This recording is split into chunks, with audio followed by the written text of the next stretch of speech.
Maine Mendoza, binasag na ang katahimikan.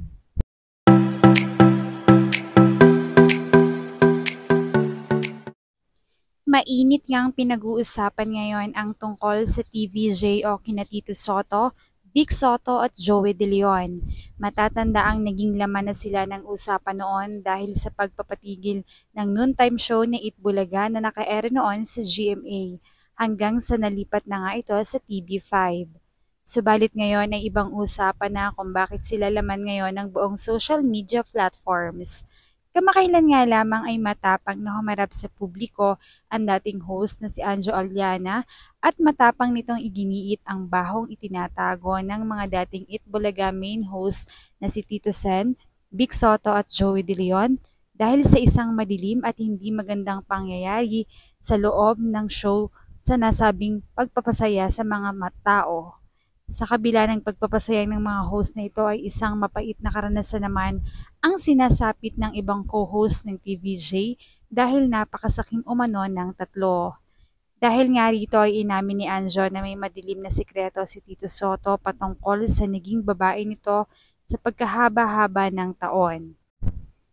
Isang dekada na nga itong babae ni Tito Soto subalit matagal silang nanahimik dahil alam nila ang kayang gawin ng taong ito.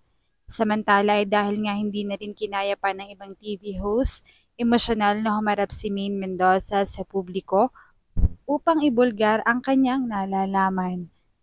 Ayon kay Maine, nasaksihan niya umano kung gaano kadumi ang pamamalakad ng TVJ sa nasabing programa at totoong mayroon ngang mga involved na babae, lalo na kay Tito Sen Soto.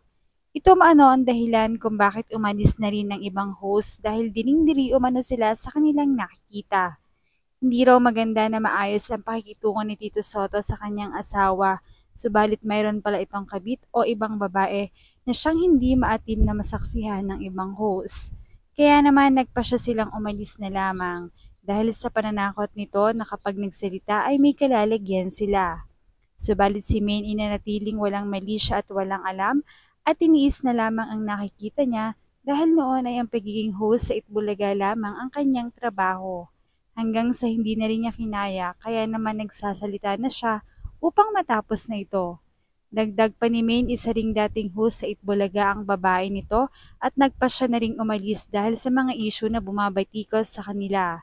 Subalit kahit na nga umalis na ang dating host na ito, ay patuloy ang koneksyon nila ng dating host.